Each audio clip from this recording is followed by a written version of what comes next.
I think I'm going to move on to coffee. Well, maybe I'll do hot dogs. Hot dogs and coffee. Coffee. Right. And get to know the owner today. Oh boy. And I can live next to Clooney. Oh, awesome. You guys can be besties. What? Better clean out your lunch out of the fridge. Note to self.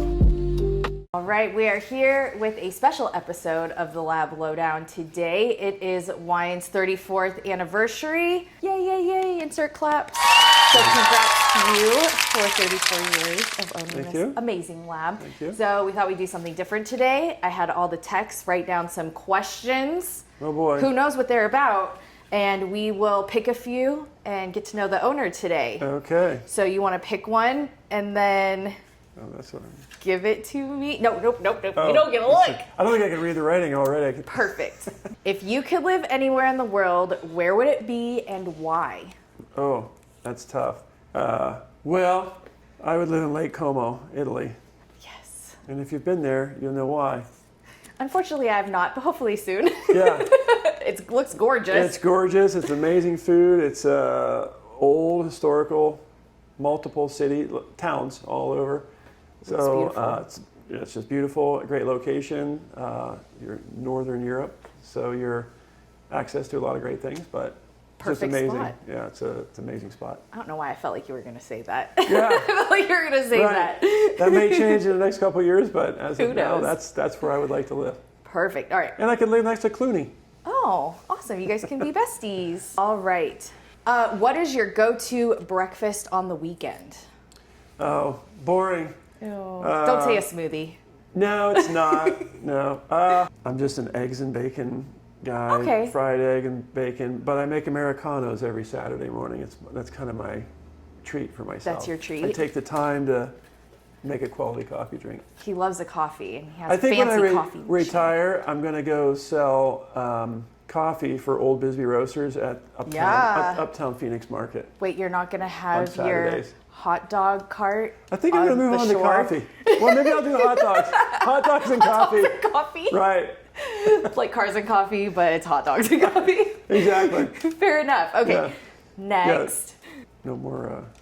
No more hot dogs for No more you. hot dogs stand on the boardwalk. Dang. Ooh, what's your favorite wine? Oh. It's a good one. Wine guy. Big wine guy. So my favorite I can't afford, but it's Penfolds Lagrange or Grange. I had a Wine Spectator. The Wine Spectator has an event every year at the Mandalay Bay or Mirage. Anyway, I've been there a couple times, and they do the top 100 wineries that make the list. And I had no idea. so I happened to we went with some buddies and we bought the advance tickets. You get 1 hour before they release the hounds and everybody else can go in. And Penfolds didn't get their shipment from Australia. And so they ended up, so the wine they were supposed to serve didn't come in, but they had their elite wine that's like $800 a bottle. So Yeah. I've never bought it, but I had it there and it's like magic. It's like velvet on your palate. So maybe that's after my favorite. 34 wine. years, you should treat yourself. Yeah. And So, but anyway, but my favorite wine is pretty much any Cabernet from Beckstoffer Tokelon Vineyard in Napa Valley. So if Trace right. Parallel, different wineries make it. It's a farm, so they sell grapes to different wineries. Usually they're. And it's also Tom M's Jesus. birthday. Don't forget to tell him a happy birthday. Not this Tom. not this Tom. He already has the lab anniversary. He doesn't Yeah. get a birthday too. Yep. Yep. So anyway, Trace Parallel makes a really good Beckstoffer. So All right, that's we'll my take favorite. note, buy it, try it. If you try it, comment, tell us how you like it. Yeah, I got spoiled. That one wine, that one time, it's like, oh God, I should have never tried You this. should have never had it.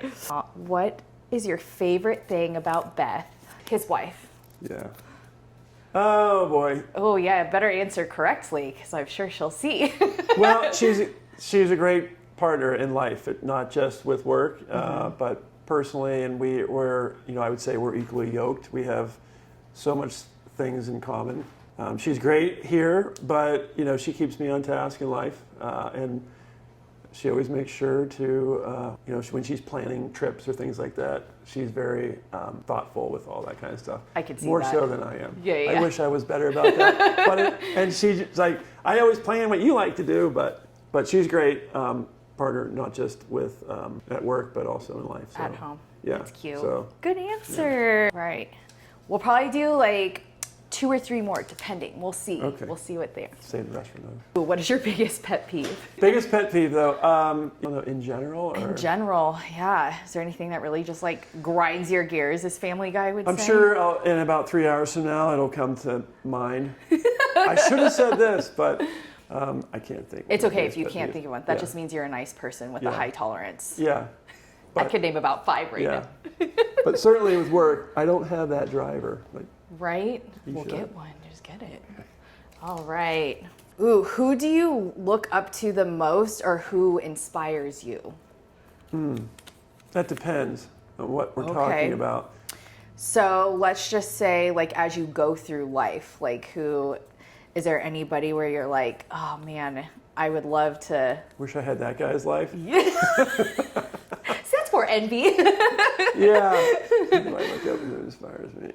I know. I feel like that's a hard one. It is. It's because usually a not- bunch of people. Yeah, it's not any. It depends on what the topic is, or Let's just say work. Like, Yeah. who do you look? Is there anyone that kind of like helped shape you as you were building this? well, yeah. I mean, I always say, Dr. Montana, when I first started the lab, being in the same building as him, he's brutal to work for because he was very demanding, but that really shaped me, and I learned a lot about everything, from basic denture setups and wax ups and how to contour gingiva to implant positions and how, the biomechanics of how implant restorations work and function, why things happen, why when this issue happens, why it happened.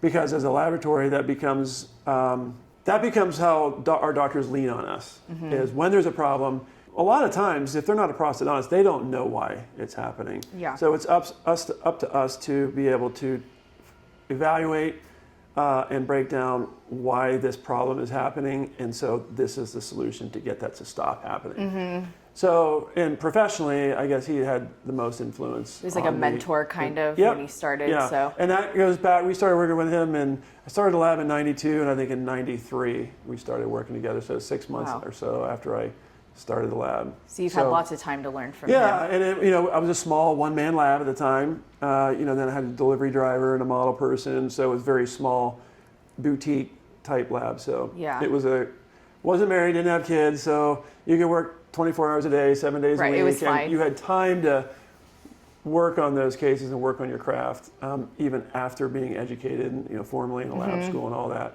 So that was the most influential person. Okay. For sure. Well, that makes sense. All right, we'll do 2 more. All righty. Make them good. Oh, this one's deep. What do you want people to remember you for in life? Well, one of the things I was very proud of, we did AZ Mom for 10 years.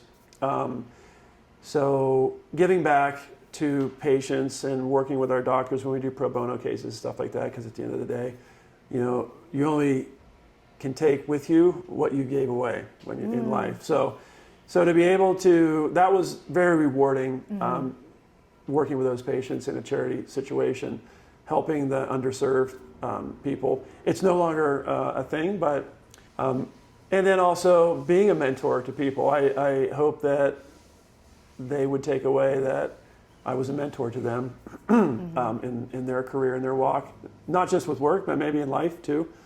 Always try to give my best advice, not when it's not solicited, but I don't want to be that guy. Right, unsolicited advice every day. Unsolicited advice is not welcome, but basically giving of myself and my time and talents, and then also, just trying to be a mentor to people. Yeah. I would want to be. And I do remembered. think already people notice that, because I always tell people, like, obviously I had a great run at all my previous labs, but I think the difference here is having an owner that is so hands-on in development and a technician himself, that I think I've learned more here than I've learned in so long. Like, I thought I knew a lot before I came here, but then when I did come here, I feel like I just learned so much more. So Yeah. I think that was a big thing for me. And that's good. so- And I do nerd out on the details and the whys and why things work and fail and don't. And I like to, I love sharing that information with people. Yeah. I'm not- It shows. People I'm not- notice. Not threatened by sharing things with people. Yeah, which is great. All right, last one. Okay. Make it count. Oh boy. I say make it count. This makes me laugh. Would you rather eat overcooked steak or overcooked calamari? Oh God. Aren't they both awful? Cardboard or rubber is what you're saying. Yes. Oh my Lord. It's a very serious question to end on. That's horrible. Yeah. I knew as a food person you would hate that. Because getting it down, right? You can't even swallow the steak and you can't chew the calamari. So. I almost feel like I'd go with the steak. Yeah, I guess. Yeah. Can I get a food processor to chop it up? Exactly. That's hilarious. Okay, well, so now we know a little bit more about Tom. Is there anything you'd like to share about your 34 years of lab ownership, or? It's just a journey, and it's changes. It never gets dull, and where we're at today versus 35 years ago is completely different. It's not even remotely the same career with technology and everything we do here. So. Is there any little tiny piece of advice you'd be willing to share for anyone that's looking to open up a lab like this day and age? Boy, it's hard because when I first started, I mean, I think I spent $5,000 on equipment, and you were able to do it that way then because everything was analog. Yeah. When I bought my first IVACAP unit where we actually inject the dentures, I think it was like $8,000 for that. That was a huge expense. Yeah. I mean, $8,000 was unheard of in the early 90s. But boy, opening a lab today, the cost, I don't know how you do it. I don't know how the path forward to do that would be. Right. So aren't you glad you started 34 years ago? Yeah. I mean, you have to almost raise capital and buy a lab to get started because it's a huge capital investment. I don't think you can do it for under six figures for sure. I think you'd have to drop a couple $100,000 to get started today with the scanning and the software and the licenses and the mills and the printers and the resins. And I mean, it's not what it used to be. Everything's a license, a subscription, and monthly fees, and that alone just adds up. You got to make sure security is top tier, digital, in the technology and realm. Support, how do you get support from the milling or the printers that you bought, and you pay for that. So the companies have figured out a way, our suppliers and vendors have figured out a way to get monthly subscriptions and returning fees. They're like Netflix now. Yeah, and that just keeps going up. That's what that eats into your cost. So I don't know how, and we talk to older lab owners now that are small 1 or 2 person labs. And as a lab, we work with those guys or girls in some capacities to help them mill, because we have the technology. So they might be a ceramist. Recently we had a guy reach out. It's like, hey, can you design and mill this for me, and I'll do the ceramics. So we partner with them to try to help them along in their career, so they don't have to close their doors. But it's tough. It is. It's a tough environment. It is. So congrats to 34 years. Yeah, thank you. Yes, and hopefully here's to 34 more and however many more episodes of the Lab Lowdown. So It's fun. all right, we'll see you guys next time. All right.